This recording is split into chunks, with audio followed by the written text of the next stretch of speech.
Meet them at their level so that you can talk to them. You may have to be a little more transparent and relate to them through your own past experiences. Don't be ashamed or afraid to do that. You need to do that so they can say, well, maybe she does understand where I'm coming from.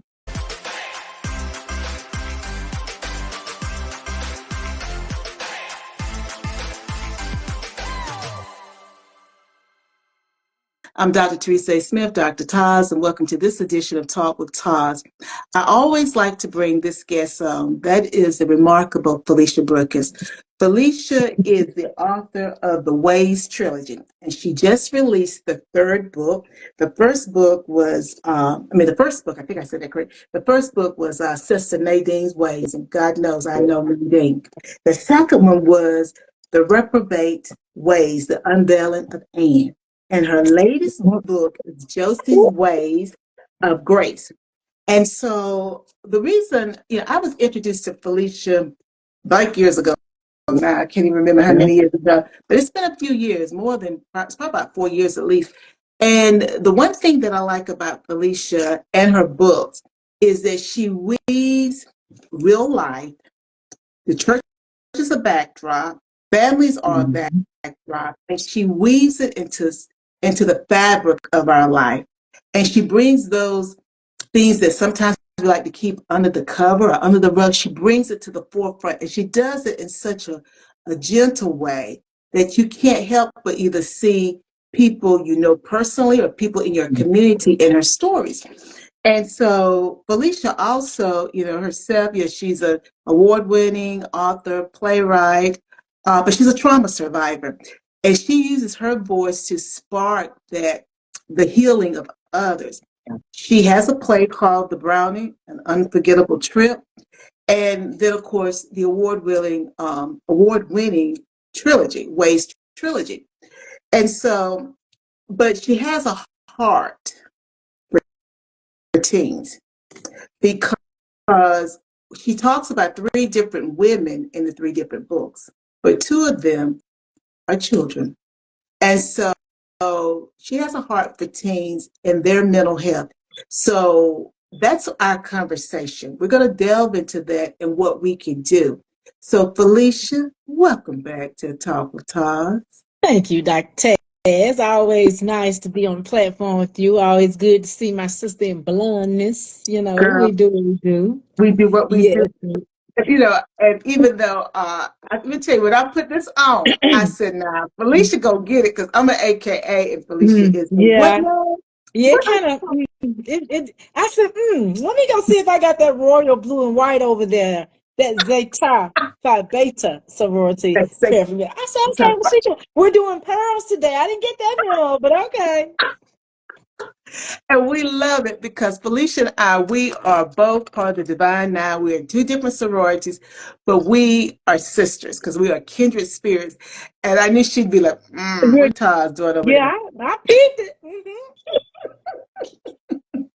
Well, Felicia, again, thank you for being back with me.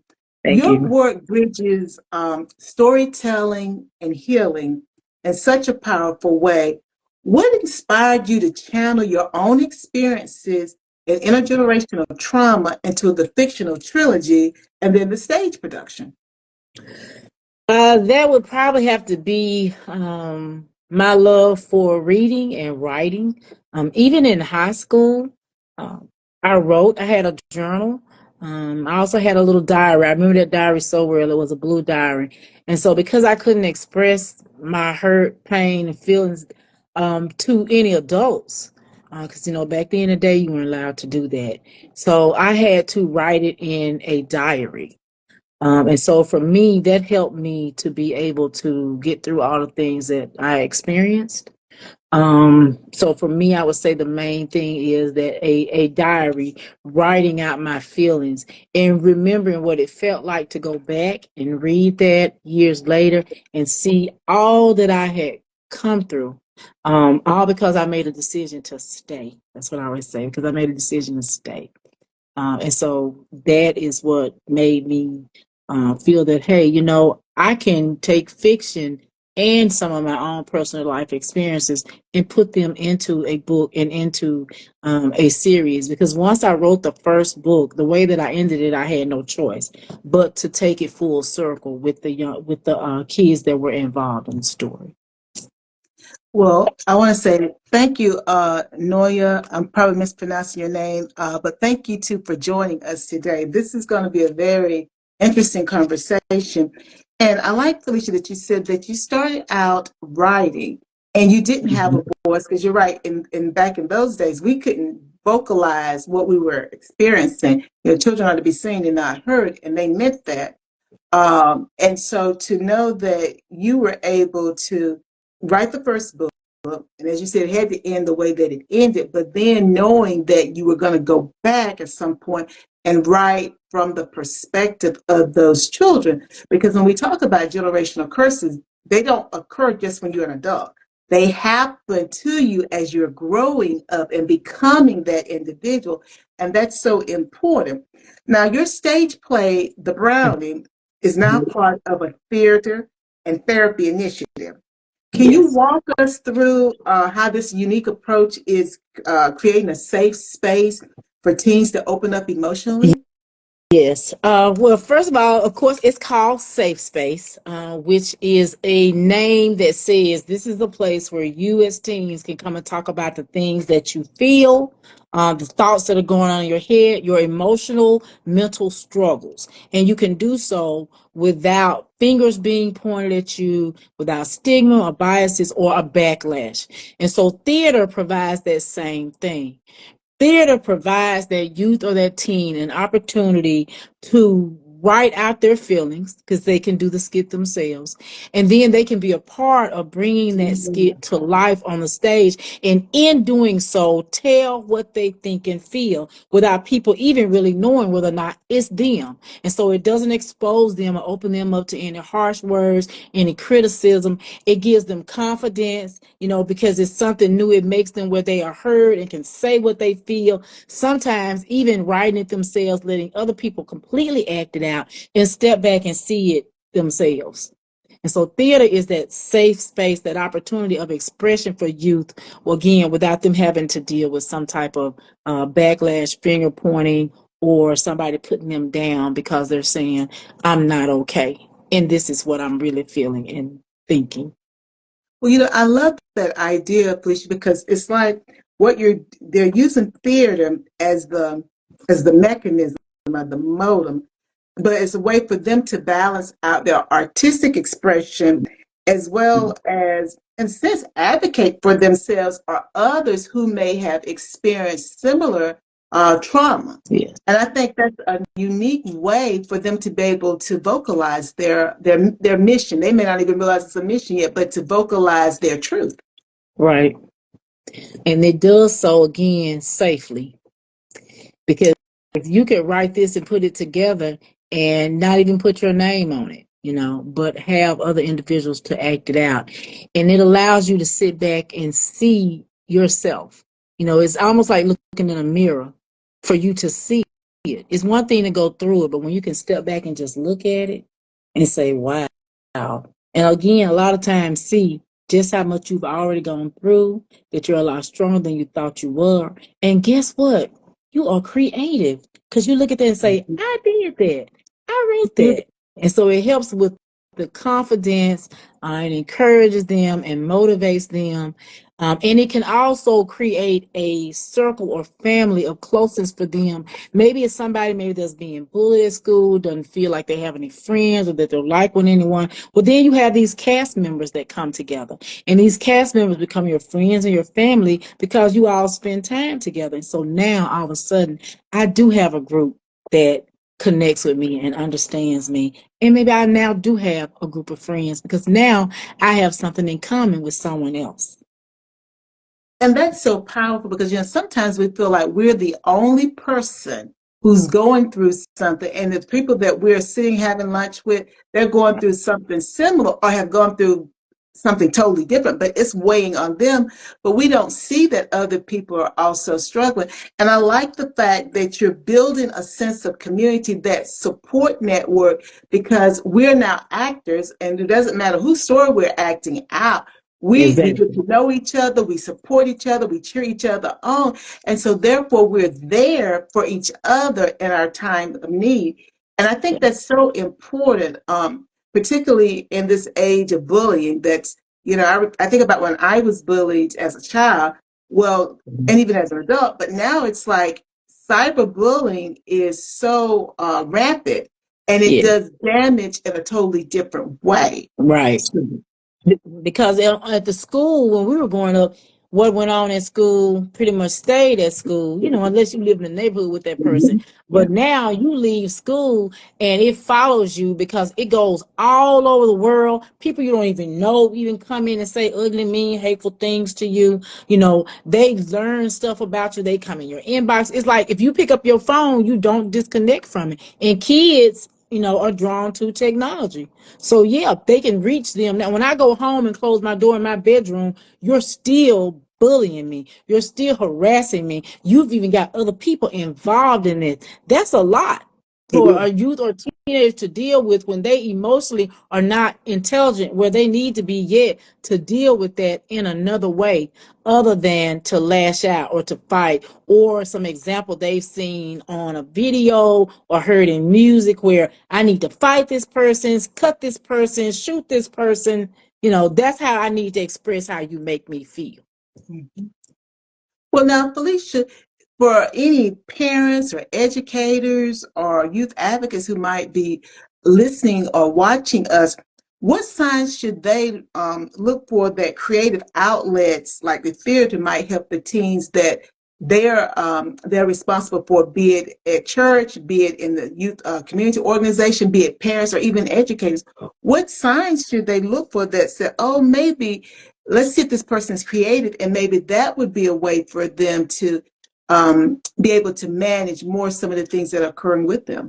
Well, the first and most important thing I think is to, if you happen to notice, something about them, maybe they're withdrawn, or maybe they are lashing out, maybe they're looking angry, they're sitting back really subtle.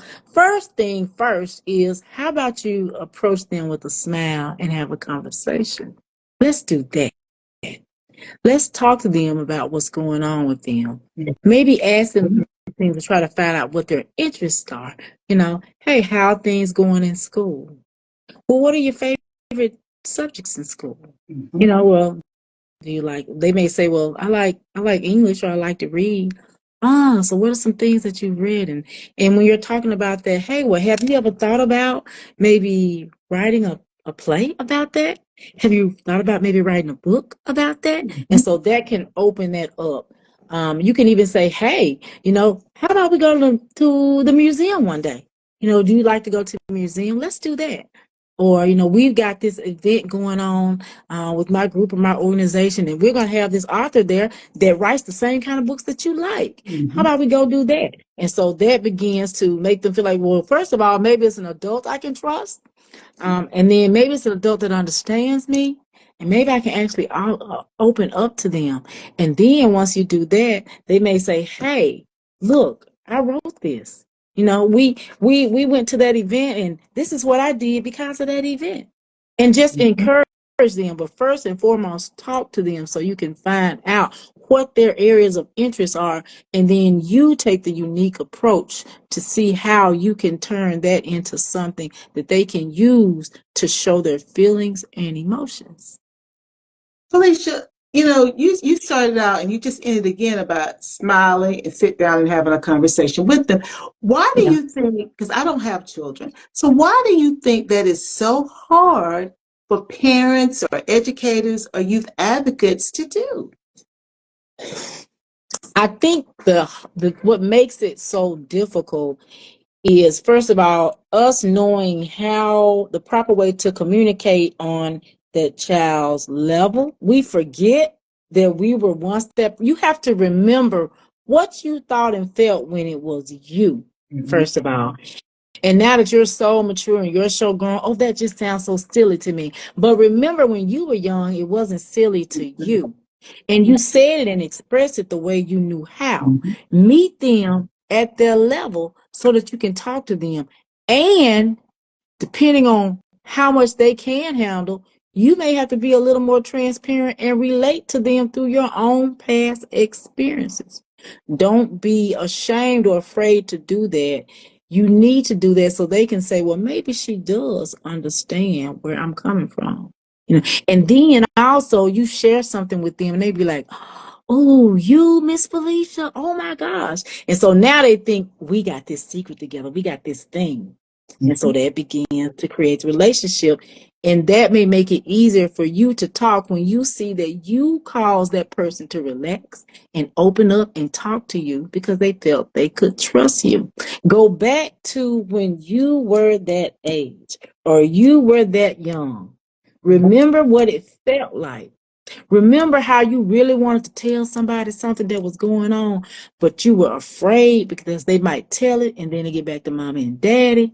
Mhm. Or remember how you felt when you did find that person and they never said a word and they were an adult. That was your safe space. So you should do unto others as you would have them do unto you. That includes our youth and teens. Oh, now that's a word, Felicia. It does include the youth and teen. And thank you, Toledo Buck, for joining us. Now, Felicia, what have been some of the most surprising, maybe, or even touching responses from youth or audience member who've seen the Brownie or who have read Sister Nadine's Ways? I think for me, the biggest thing is when they say, I can relate to that. Um, I know somebody just like this in this book. When it comes to the production, people that say, I sit in that audience and intermission came and I didn't even want to get up. I was so drawn in. I was just so waiting for the next thing to happen. And I looked at that and I thought, that's me. And they got to see it played out. Again, see yourself from the other side. Um, Also the gratefulness of the attendees of the production that we had social workers there. Mm-hmm. The intensity of the scenes require that we even say it. If you are triggered by this scene, we're going to take this intermission. We have social workers that you can go and talk to in a private area or private setting to help you through that because it's not only heavy for the audience, it's heavy for us. We just wrapped rehearsal a little bit ago and we were talking about this scene that I say we have taken it to a whole nother level emotionally. And as I talked about it and shared it with them, you could just feel it. Everybody was like, whoa, whoa, whoa, that's gonna be, whoa, Felicia, that's gonna be it. Yes, it's heavy for me trying to say it to you and to picture it and run it through my head as of what this scene is about to say. And somebody, one of the cast members says, but it happens. It's real. It really happens in families. So the emotional, the gut punch, the way it grabs you in your gut, that whew, that part right there Now is you really now, Felicia, now you are intrigued the audience. Now you alluded to you guys were rehearsing. When is the next production going to be shown? the production date does the encore performance May the 3rd at Hines Community College in Raymond, Mississippi. At 3:30, we have, as you know, we usually have a little get together. So from 12:30 to 2:30 p.m. Central Standard Time for our VIP guests and our sponsors, we will have a cast meet and greet. So you'll get to meet these individuals that are going to go on stage and play these roles. You'll get your playbill signed by them, and maybe you'll get a chance to kind of talk to them a little bit about their character. We'll also have the comedian Rita Brent that's going to stop by because she is our intermission entertainment. Because we're going to need a little, even though some laughter in the play, you might need a little bit more, 2 or 3 of these scenes. Mm-hmm.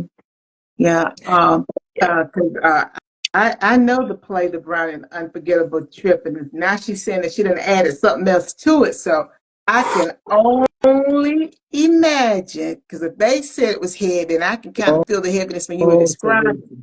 Oh, It's so mind blowing to me. When my AD and I came up with it, I sat back and said, "Man, do we really want to do this?"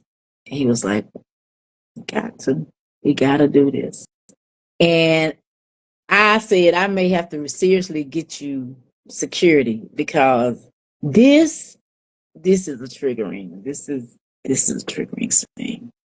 And he already plays a role where the last time we did this production, he played the father of the young lady that's having the struggles. And so it was personal for him because he has a daughter that had those same struggles. And so what people didn't see is when the curtain closed, the reason it took us a little longer to come back is because she was crying, the cast member here was crying. He was sitting in the middle of the stage crying, trying to pull himself back together. Other cast so now members behind the curtain crying. Yeah, he plays Kenny. he plays Kenny. He plays the father. And so he's the father of Anne. And she's the one that has the struggles. And it was personal for him again because he's the father of 5 girls. And he has one that has that struggle. So for him to have to recreate that and play that out and relive that moment was a lot for him. Then he turns around and plays the role of a very aggressive man that is an abuser. Yeah. And the person that he plays this role with is his actual family member that he loves dearly. So here we were back again. She had to come out to say to him when we closed the curtain, "I'm okay. I'm okay. You didn't hurt me." He said it just messed me up to do this to her. But I understand that it is a production.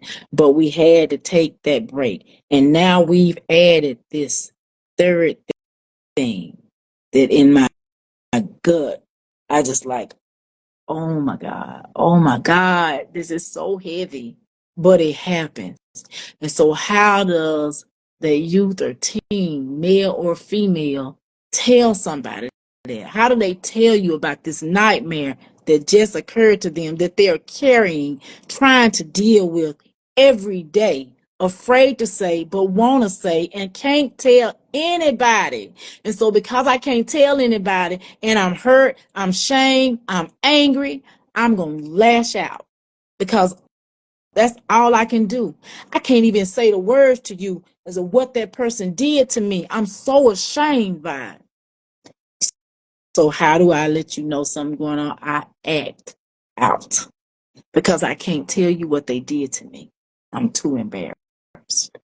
Or you might blame me. So in a way, I'm afraid. Well, So this is going to be, the cast was just like, whoa, whoa. guys, I'm not in on the secret. Now, I have an idea, but I'm not going to give it away because it could be the right thing. I have an Yeah, idea yeah. that, It's gonna how be. can I say it? I have an idea that Mm, we might be finding out a reason behind some of this behavior mm, uh, that my daughter has. mm, And it could be because, guys, I'm speculating because you really need to get to this play. It could be because of somebody that came in to see mm, mama and they got mm, carried away. They thought mm, they thought they could just see everybody while they mm. was there. Everybody while they was there, huh? Thought they could see everybody. Mm-hmm. As a matter of fact, the devil, the devil literally sits on the couch and gives them this great idea, he thinks. And they catch that idea and entertain it for a little bit and traumatize and devastate lives. Jesus, Jesus, Jesus. Yeah, yeah, yeah, Felicia, I yeah. tell you, that Brown, it really is an unforgettable trip. I tell you, it gives, Most it gives, definitely. giving. It keeps giving. Most definitely. It is. Well, um, your journey has been has been phenomenal. You know, you've earned accolades, not just as an author, but, you know, as a screenwriter and an advocate. And your journey is so inspiring. What advice do you have for individuals who face trauma but are looking to turn their pain into purpose? I would say, first of all, prepare yourself. Prepare yourself. Ask yourself, can I share part of this? And will I ever get to the point that I can share all of it? Am I really ready to pull back the blinds on this and share with people what was going on with me, even partially? Because once you open that up in some type creative form, or the platform that you choose, are you ready for the questions? Because you have to be a person, you have to be authentic in order to help somebody else. You are going to have to open up. So you have to ask yourself, are you ready to do that? Because you can't help Susan when she think you just made that up, but you really don't know. You don't really know what this feels like. You don't really know what I thought. You don't really know why I really want to try to kill myself, do you? You just wrote a book and made up something. You ain't even, I can read this book, it ain't even got no real emotion in it. So are you ready to do that? Find that out first before you even choose a creative platform or how you want to talk about what's going on. Are you really ready? Because at some point you may have to say, yeah, I trusted him. He was my friend. And I went over there and he sexually assaulted me from 11 o'clock at night to 7 in the morning. He did that to me. And if my sister hadn't come to save me, I still may have been there. And no, I couldn't tell my mother. My mother left this world not knowing her daughter had been sexually assaulted. And if you can't do what I just did, you ain't ready. And Felicia, thank you for sharing your truth. You know, I wasn't expecting that. But in my Right. mind, what I was hearing was, you know, don't say my name that way.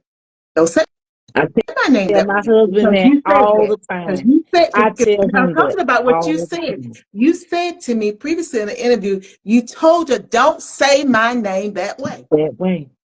You trigger something in me, you won't feel to grab me. Say my name like that. That little girl comes rushing out the door, terrified, just like she was before. That little girl is struggling in her mind again, just like she was before, when the person she trusted pinned her down, slapped her all night, abused her, bruised her, and said he did so because he didn't like your boyfriend and he hoped that your boyfriend saw. But I got to go home to my mama and I can't tell my mama because not only would she blame me, she might actually hurt you. And I made a promise to myself that day. She'll never know it. She'll leave here and not know. And that's exactly what happened. I wouldn't even hurt her that way. In a way, I had to protect her, me, and him. And I really didn't want to protect him. So, And you know, Felicia, not sorry, not to interrupt, but that's so important because lots of times when we've been traumatized, we protect our parents. right, We, right, we don't want them to think bad of us, and we don't want to right, lose our parents. right. So we endure the pain in That's silence. right. Right. I didn't even tell my father. I wouldn't. It would have devastated him, and he might have been the one to go around there. It was so many reasons why I couldn't. I wanted to, but it was so many reasons I couldn't. And yeah, that on top of all these other things that I'm dealing with. So how do I help heal me? How do I help be this whole person my husband believed he married? I would tell people sometime I came down the aisle and my husband didn't know I was carrying all this trauma with me. But when I married him, he found out when you got to come get, I always say he would come and get me out of my nightmares at night. So how do I deal with this? Do I treat him bad? Am I offish with him? Do I scream and treat other people mean and ugly? And, do I just carry this? No, I released it once before onto the pages of a diary. So I can release it again and use fiction to also help me be brave enough to release it. I always say it's like a big pan of macaroni and cheese, and my truths are sprinkled through that. And everybody might say, well, I don't always like to read a book. Okay, well, let's take it to the stage, and maybe you'd like to be entertained and see it on stage. Enhanced times 10. Mm-hmm. Well, Felicia, I thank know. you for sharing your truth, helping us to understand how you kept your promise to yourself that your mother Yeah, never knew, because I know that she is now transitioned and she never knew. But I do believe she we know she was proud of you. But now she knows because she's up in heaven so she can see and hear stuff. And she's like, my daughter, my daughter. I had no yeah. idea but how proud I am of my Mhm. daughter. And she's doing all of this work to help other families, to help other children who have Mhm. been experiencing things and they didn't feel they had anybody they could talk to. That's Exactly. my daughter. That's it. That's Sarah's daughter. That's Sarah's daughter. Sarah's daughter. Yeah. Now, Felicia, tell them again where they can see the brownie, the unforgettable trip, and then tell them Mhm. where they can get the Ways trilogy. All right. So again, we are in Jackson, Mississippi, but the production is going to be held at Hines Community College in Raymond on the Raymond campus in Kane Cochran Hall. General admission, 3:30 p.m. We go live on stage. If you are a sponsor or want to be a sponsor, then you need to sign up for the VIP sponsorship, or you just want to come to the VIP meet and greet. That's 12:30 to 2:30. And so at 2:30, we'll open the doors for the VIP people and the sponsors to come in and get seated in their, in their designated seats. And then at 3:30, we go live. If you want your tickets, if you go on to Facebook and look up Felicia F. Kelly Brookins, you'll find my page. I got the brownie all over it. Also info page at the brownie or the brownie 2022. You'll be able to see the flyers and also the link, the on the stage link where you can click and get your tickets. May 3rd, 3:30 p.m. Hines Community College. I said it before, but I mean it this time, Teresa. This is the encore final performance until you all see us on film.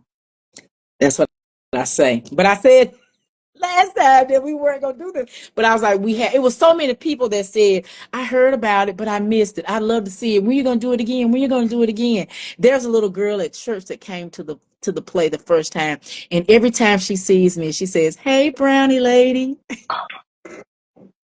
and I think that is so Oh, sweet. That's, yeah, hey, brownie lady, and I just embrace it. I love that, Felicia. Now, let's just say I missed out being a sponsor this time, but I really like your mission. How can I contact you to see how I can help you to empower these teens? I appreciate that because we do have the new 501c3, the nonprofit organization that I've started called Safe Space. So you can contact me at author Felicia Brookins at gmail.com. Just put sponsorship or inquiry and I will definitely get back with you.